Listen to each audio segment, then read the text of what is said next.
আজিৰ এই যিটো অনুষ্ঠান হ'ল ৰসৰাজ লক্ষ্মীনাথ বেজবৰুৱাৰ বঁটা প্ৰদান, ইয়াত এই বঁটাটো মোক অৰ্পণ কৰাৰ কাৰণে মই কৃতজ্ঞতা জনাইছোঁ আটাইকে জড়িত ব্যক্তিসকলক, লগতে শিৱসাগৰ জিলা ছাত্ৰ সন্থা তেওঁলোকে এই অনুষ্ঠানটো সম্পন্ন কৰিলে।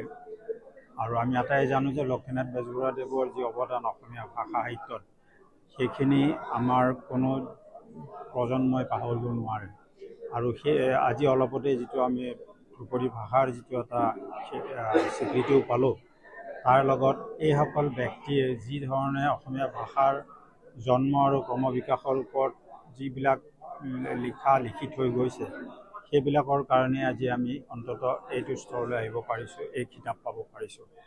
আৰু মই ভাবোঁ যে আমাৰ নতুন প্ৰজন্মৰ যিসকলে লক্ষ্মীনাথ বেজবৰুৱাৰ ওপৰত বিশেষ ধৰণৰ অধ্যয়ন কৰা নাই, তেওঁলোকৰ এইটোৱে সুবৰ্ণ সুযোগ যাতে তেখেতৰ অসমীয়া ভাষা সাহিত্য আটাইতে থকা তেখেতৰ যিখিনি অৱদান সেইখিনি ৰাইজে জনা উচিত।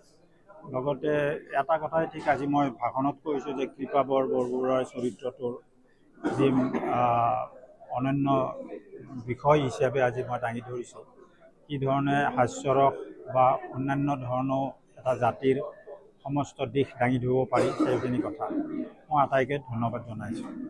অভিনয় কৰাৰ হেঁপাহ আপুনিও পঢ়ি ৰাখিছে নেকি?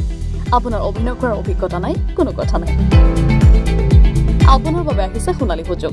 29 ছেপ্টেম্বৰত দিনৰ 9 বজাৰ পৰা নিশা 8 বজালৈ বলিউড তথা হলিউডৰ চিনেমাৰ বাবে অডিশ্যন হ'বলৈ গৈ আছে গুৱাহাটীৰ কাহিলীপাৰাস্থিত জ্যোতি চিত্ৰবনত। 5 বছৰ বয়সৰ পৰা 17 বছৰ ব্যক্তিয়ে কৰিব পাৰিব অংশগ্ৰহণ। পঞ্জীয়ন হ'ব বিনামূলীয়া, নিৰ্দিষ্ট ৱেবছাইটত কৰিব পাৰিব আবেদন।